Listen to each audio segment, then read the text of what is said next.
Halo, apa kabar semuanya? Saat ini kami akan mempresentasikan hasil dari diskusi kami. Namun sebelum itu, kami akan memperkenalkan anggota dari kelompok kami.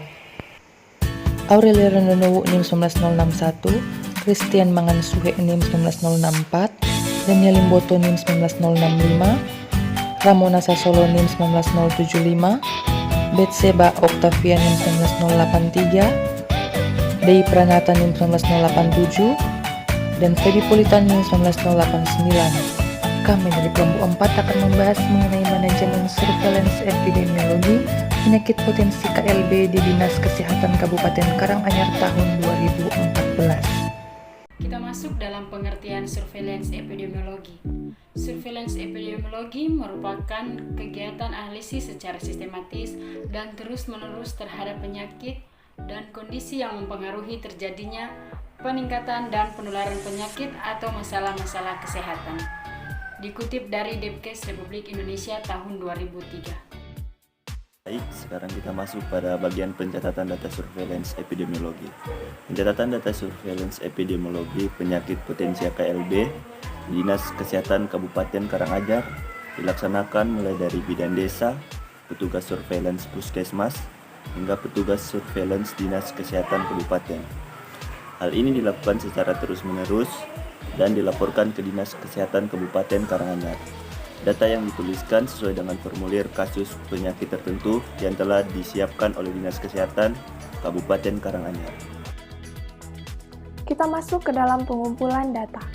Data surveillance didapatkan petugas surveillance Dinas Kesehatan dari hasil laporan bidan desa maupun petugas surveillance puskesmas secara periode, baik harian, mingguan, maupun bulanan.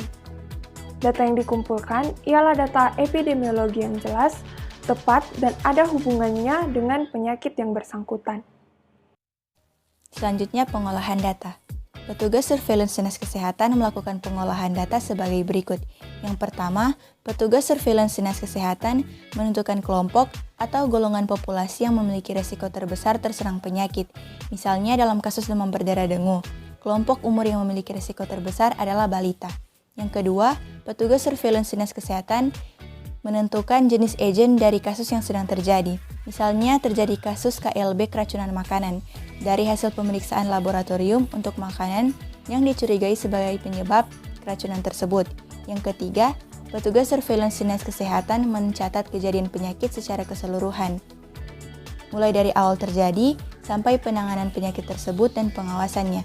Yang keempat, petugas surveillance memastikan sifat dasar KLB, sumbernya apa, cara penularan dan penyebarannya. Misalnya untuk kasus demam berdarah dengue disebabkan oleh virus dengue yang ditularkan oleh nyamuk Aedes aegypti dan dapat menyerang semua umur terutama anak-anak. Penularannya adalah melalui gigitan nyamuk Aedes aegypti. Selanjutnya, setelah data dikumpulkan dan diolah, kemudian data itu dianalisis. Dalam menganalisis data, petugas surveillance melakukan analisis data untuk menentukan faktor risiko dan diarahkan untuk mendapatkan informasi tempat, waktu, kelompok orang berisiko, serta merumuskan rekomendasi tindak lanjut untuk penanggulangan segera. Analisis data ini untuk mengetahui segera tindakan pencegahan atas suatu kejadian atau kelainan di suatu wilayah. Selanjutnya yaitu penyajian data. Dalam penyajian data, petugas surveillance Dinas Kesehatan Kabupaten Karanganyar menyajikan data yang telah didapatkan berupa tulisan, tabel, maupun grafik untuk memudahkan petugas dalam melaporkan kejadian luar biasa yang terjadi.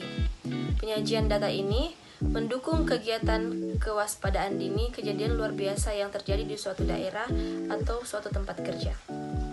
Pelaporan surveillance epidemiologi penyakit potensi KLB di Dinas Kesehatan Kabupaten Karanganyar dilaporkan oleh bidan desa ke petugas surveillance kesehatan yang ada di puskesmas, kemudian akan dilaporkan ke Dinas Kesehatan Kabupaten Karanganyar, yang nantinya juga akan dilaporkan ke Dinas Kesehatan Provinsi. Pelaporan ini dilakukan setiap hari, khususnya untuk kasus DBD, setiap minggu sesuai dengan kalender mingguan yang dibuat oleh Dinas Kesehatan Kabupaten, dan setiap bulan melalui telepon atau SMS sesuai dengan format yang ditentukan oleh Dinas Kesehatan Kabupaten.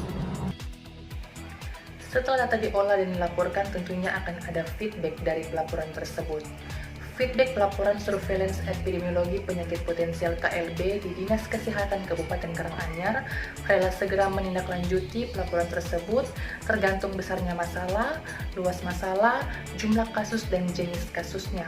Apakah segera perlu penanganan khusus atau bisa diserahkan kepada puskesmas dengan pemantauan dari Dinas Kesehatan Kabupaten sendiri. Oleh karena itu, di Dinas Kesehatan Kabupaten dibentuk tim untuk menangani berbagai kasus, misalnya ada tim gerak tepat dan aktif setiap saat sesuai dengan kebutuhan. Bentuk dari umpan balik dapat berupa yang pertama, ringkasan dari informasi yang dimuat dalam buletin atau surat yang berisi pernyataan-pernyataan sehubungan dengan yang dilaporkan.